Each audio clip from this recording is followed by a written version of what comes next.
Selamat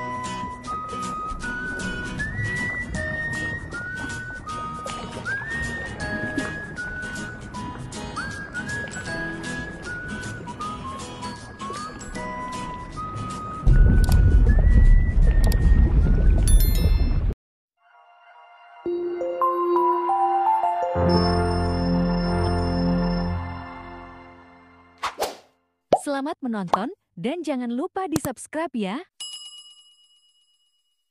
Assalamualaikum warahmatullahi wabarakatuh. Apa kabar kawan-kawan semuanya? Semoga selalu kita dalam keadaan sehat walafiat dan selalu tetap semangat. Oke, dalam video kali ini kita akan membahas terkait tugas dan wewenang dari PPK, PPS, dan KPPS. Yang pertama yang harus kita ketahui terkait PPK, PPS, dan KPPS, kita harus tahu dulu siapa saja yang menjadi penyelenggara pemilu.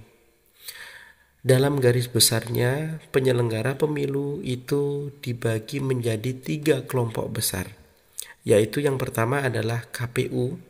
KPU ini susunannya dari pusat ada 7 orang anggotanya, kemudian provinsi, setiap provinsi ada 5 orang anggota KPU provinsi, dan di tingkat kabupaten kota ada 5 orang. Kemudian tingkat kecamatan ini baru dikenal dengan PPK, Panitia Pemilihan Kecamatan. Jumlahnya setiap kecamatan ada 5 orang. Kemudian di bawahnya ada Panitia Pemilihan, Panitia Pemungutan Suara atau PPS. Di tingkat desa atau kelurahan, jumlahnya ada 3 orang. Dan tingkat kecamatan dan tingkat desa inilah PPK dan PPS. Kemudian KPPS, di bawahnya ada KPPS, kelompok penyelenggara pemungutan suara. Dari ketiga inilah nanti PPK, PPS, dan KPPS sebentar lagi akan dibuka rekrutmennya. Ya, kawan-kawan bagi yang ingin mendaftar silahkan masuk ke Syakbah, website resmi untuk pendaftaran diri sebagai ad hoc, sebagai badan ad hoc, anggota ad hoc, yaitu menjadi nanti mencalonkan diri menjadi PPK, PPS, atau KPPS. Kembali lagi, kelompok yang pertama adalah KPU, kemudian yang kedua adalah Bawaslu. Bawaslu ini di pusat ada 5 orang anggotanya, kemudian di setiap provinsi ada 3 orang, kemudian di tingkat kota atau yang dikenal dengan Bawaslu Kabupaten Kota itu jumlahnya ada 3 orang anggotanya, kemudian Panwaslu Kecamatan ada 3 orang yang beberapa hari yang lalu selesai dilantik dan selesai menyelesaikan tahap akhir dari rekrutmen, yaitu pelantikan. Kemudian di bawahnya ada PPN, jumlah anggotanya antara 1 sampai 5 orang anggota. Kemudian selanjutnya kelompok besar ketiga dari penyelenggara pemilu adalah DKPP, Dewan Kehormatan Penyelenggara Pemilu.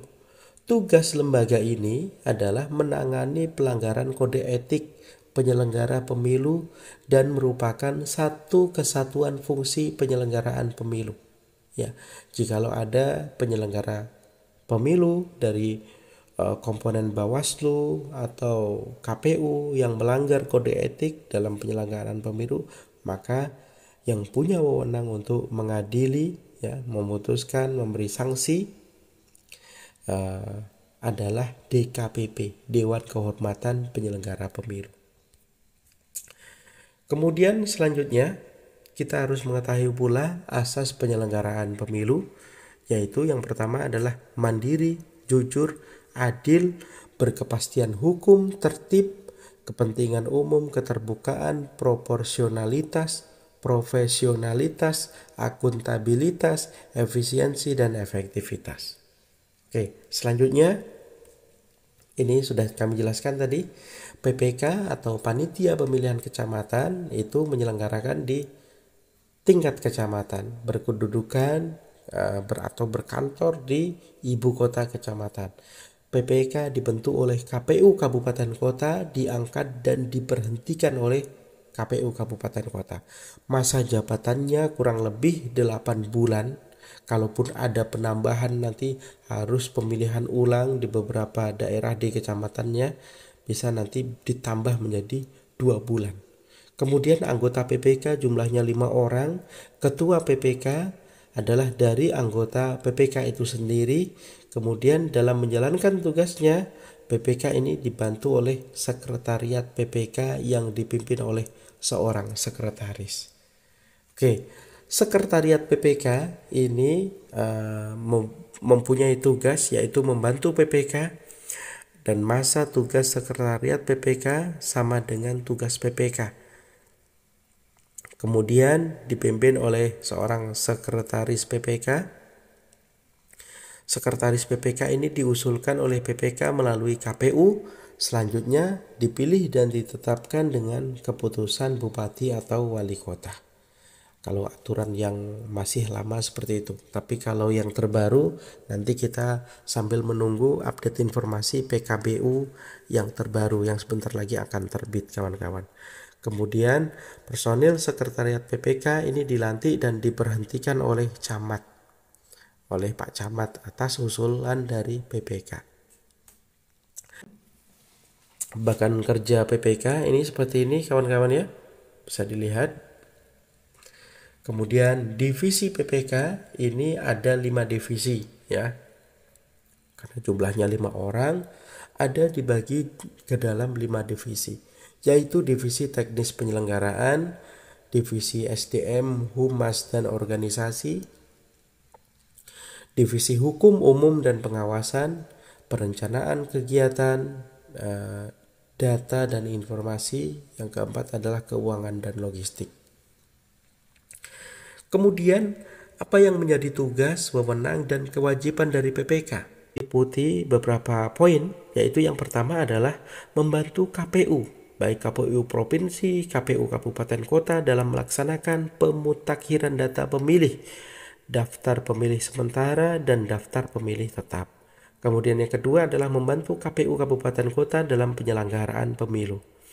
Kemudian yang ketiga, melaksanakan semua tahapan penyelenggaraan pemilu di tingkat kecamatan yang telah ditetapkan oleh KPU, KPU Provinsi, dan KPU Kabupaten Kota. Kemudian yang keempat, yang poin D adalah menerima dan menyampaikan daftar pemilih kepada KPU Kabupaten Kota. Kemudian selanjutnya, mengumpulkan hasil penghitungan suara dari seluruh PPS di wilayah kerjanya. Kemudian melakukan rekapitulasi hasil penghitungan suara tingkat PPS dalam rapat yang harus dihadiri oleh saksi peserta pemilu. Kemudian selanjutnya adalah mengumumkan hasil rekapitulasi penghitungan suara tingkat kecamatan, menyerahkan hasil rekapitulasi penghitungan suara di tingkat kecamatan kepada peserta pemilu, kemudian membuat berita acara penghitungan suara, kemudian menindaklanjuti dengan segera temuan dan laporan yang disampaikan oleh Panwaslu Kecamatan. Kemudian selanjutnya adalah melakukan evaluasi dan membuat laporan setiap tahapan penyelenggaraan pemilu di wilayah kerjanya. Kemudian melaksanakan sosialisasi penyelenggaraan pemilu yang berkaitan dengan tugas dan wewenang PPK kepada masyarakat. Kemudian selanjutnya melaksanakan tugas, wewenang, dan kewajiban lain yang diberikan oleh KPU, KPU Provinsi atau KPU Kabupaten Kota sesuai dengan peraturan perundang-undangan. Kemudian yang selanjutnya melaksanakan tugas, wewenang, atau kewajiban lain sesuai dengan ketentuan peraturan perundang-undangan. Kemudian yang selanjutnya, tugas Ketua PPK memimpin kegiatan PPK itu sendiri, mengundang anggota untuk mengadakan rapat, mengawasi PPS, mengadakan koordinasi dengan pihak yang dipandang perlu untuk kelancaran pelaksanaan tugas, yaitu bisa dari aparat unsur pemerintah, dan dari kepolisian. Kemudian yang selanjutnya, yang kelima adalah menandatangani laporan hasil kegiatan penghitungan suara sementara secara berkala dengan manual ataupun elektronik. Rapat PPK dan mekanisme rapat kerja PPK. Seluruh tugas ketua PPK dilaksanakan atau dituangkan melalui rapat kerja PPK. Kemudian yang kedua, rapat dilaksanakan atas kesepakatan anggota dan undangan ketua PPK. Kemudian yang selanjutnya adalah bahan atau materi rapat disampaikan kepada anggota 1 hari sebelum pelaksanaan rapat. Kemudian yang keempat, dalam rapat musyawarah, pelaksanaan tugas pokok PPK sesuai dengan peraturan perundang-undangan yang berlaku, baik dari pemerintah pusat maupun dari KPU pusat atau KPU provinsi atau KPU kabupaten kota.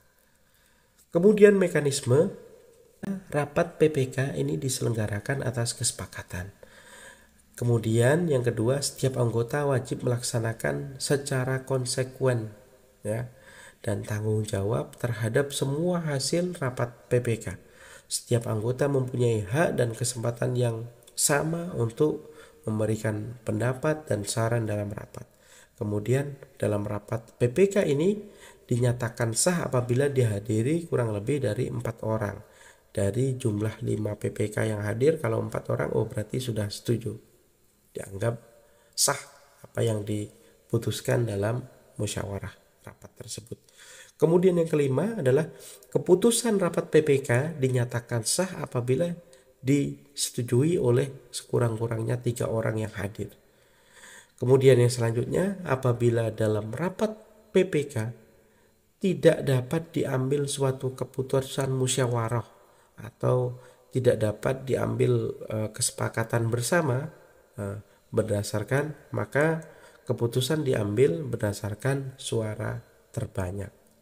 Ya, PPK dan PPS berhenti atau diberhentikan karena yaitu ada 3 hal. Yang pertama karena meninggal dunia, yang kedua mengundurkan diri, yang ketiga adalah diberhentikan. Oke. Selanjutnya, mekanisme pergantian antar waktu ya melalui perundang-undangan yang berlaku. Ya. Oke, selanjutnya bagan tugas dari sekretariat PPK. Ya, kawan-kawan, membantu pelaksanaan PPK, memimpin mengawasi kegiatan sekretariat, melaksanakan tugas yang ditentukan oleh PPK, memberikan pendapat dalam melaksanakan tugas. Sekretaris bertanggung jawab kepada PPK melalui ketua PPK. Kemudian staf teknisnya ini kawan-kawan menyiapkan teknis penyelenggaraan dan logistik pemilu, kepala daerah, wakil kepala daerah provinsi, beserta kelengkapan administrasinya. Ya.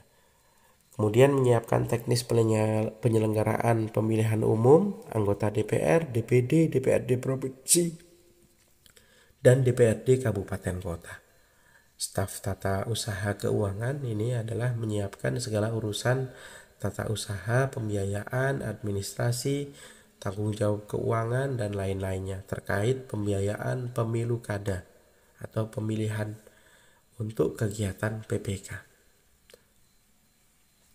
Untuk staf logistiknya adalah menyiapkan logistik pemilu kepala daerah, wakil kepala daerah provinsi, beserta kelengkapan administrasi lainnya. Sekretariat PPK bertanggung jawab pada sekretaris PPK.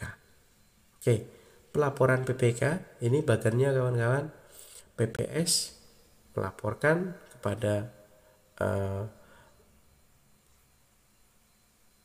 pelaporan PPK. Ini PPS dalam laporan narasinya dilaporkan kepada sekretariat PPK. Ya, sekretariat. Pelaporan PPK teknisnya adalah PPS melaporkan narasi kepada sekretariat PPS, yaitu dalam bentuk laporan keuangan, kemudian dilaporkan kepada sekretariat PPK, kemudian dilanjutkan diteruskan kepada PPK, ketua PPK tentang laporan narasi, kemudian ketua PPK melaporkan kembali kepada KPU Kabupaten Kota. Oke, itu. Kemudian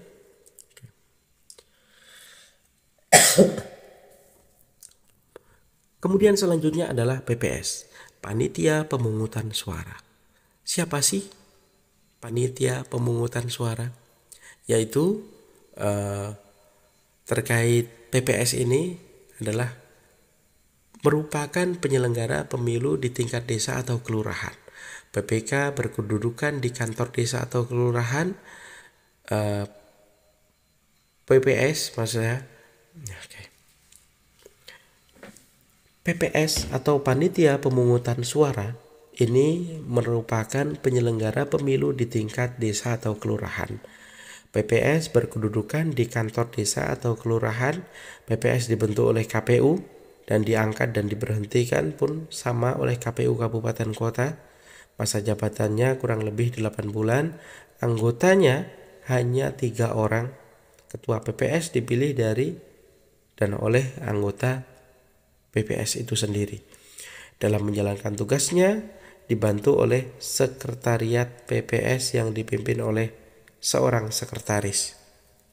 Selanjutnya, sekretariat PPS ini mempunyai tugas untuk membantu PPS. Masa tugas sekretariat PPS sama dengan tugas PPS. Dipimpin oleh sekretaris PPS. PPS yang mengusulkan nama calon sekretaris PPS kepada kepala desa atau lurah untuk ditetapkan sebagai sekretaris PPS dengan keputusan kepala desa atau lurah. Kemudian pegawai sekretaris PPS ini diangkat dan diberhentikan oleh berdasarkan dari kepala desa atau lurah setempat. Ini bagian poinnya ya. Sekretariatnya, PPK dalam PPS dalam Pilgub dan PPS dalam Pilek, hampir sama dalam PPK tadi. Kemudian bagian kerjanya seperti ini kawan-kawan ya. Bagian kerja PPS, jadi seluruh anggota mempunyai tanggung jawab melaporkan kepada ketua PPS. Kemudian divisi PPS karena jumlahnya ada 3 maka divisinya pun terbagi menjadi 3, yaitu divisi teknis penyelenggaraan dan data informasi. Kemudian yang kedua divisi SDM, Humas, Hukum dan Organisasi. Yang ketiga adalah perencanaan kegiatan keuangan, logistik dan pengawasan. Tugas dan wewenang serta kewajiban PPS.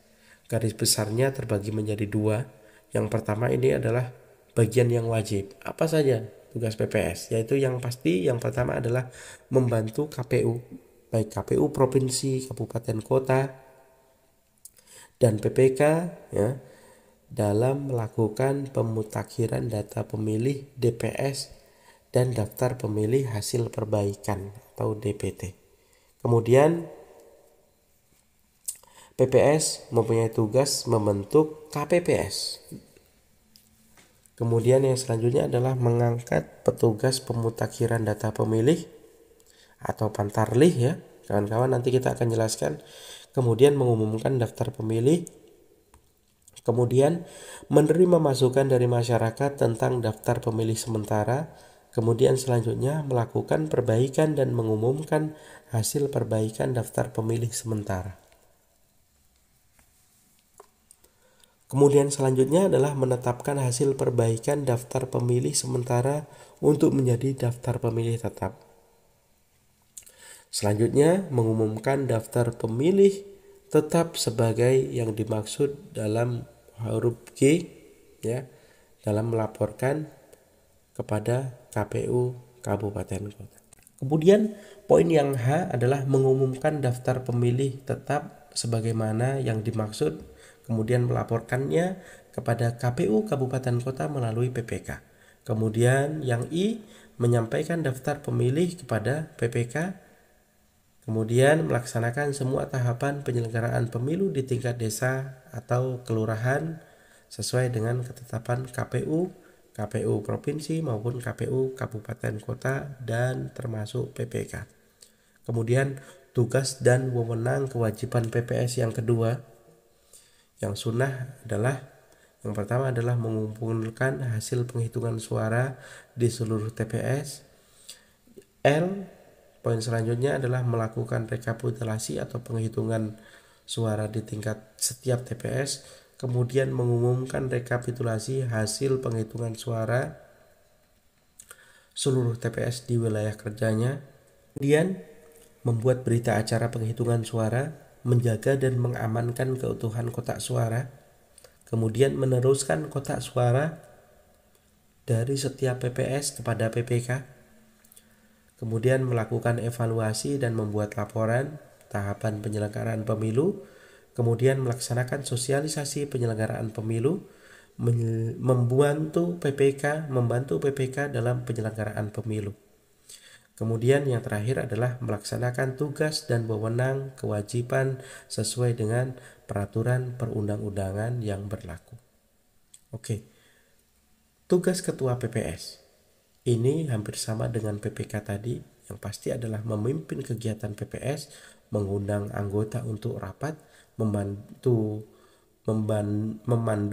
pengucapan sumpah janji ketua KPPS, mengawasi kegiatan KPPS, melakukan koordinasi dengan pihak yang perlu demi kelancaran tugas, kemudian menandatangani daftar pemilih sementara dan DPS hasil perbaikan, memberikan salinan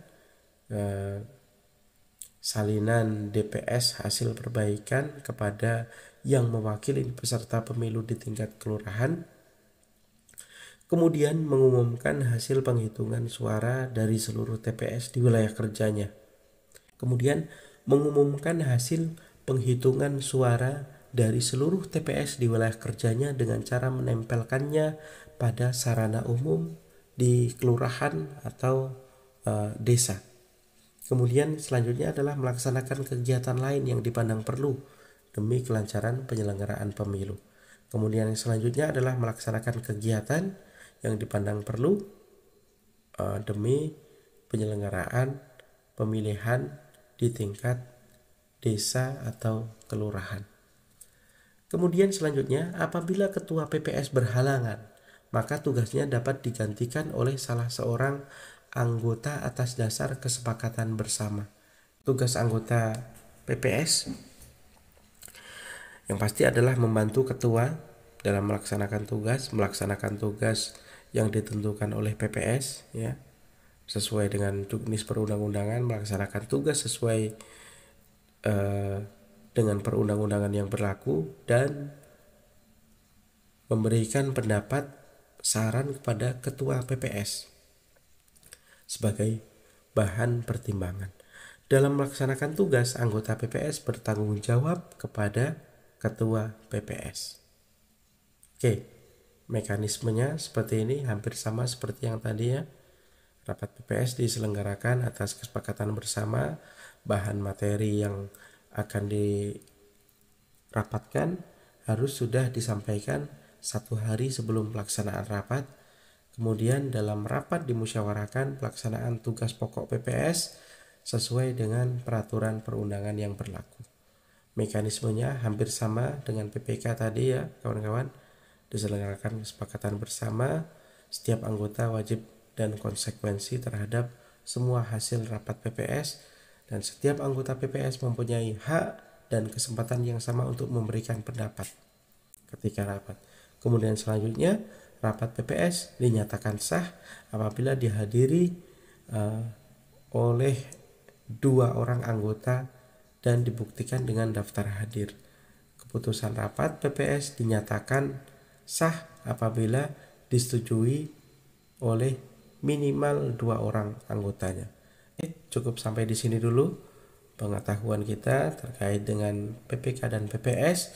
Semoga kawan-kawan yang ingin mendaftar tahu, lebih paham. Mungkin yang disampaikan ini kurang mendalam, tetapi setidaknya dapat menjadi gambaran kita ketika kita ingin mengikuti rekrutmen PPK dan PPS, kita sudah punya gambaran teknis kerjanya, tanggung jawabnya, dan prosedur mekanisme pekerjaannya seperti apa. Semoga bermanfaat.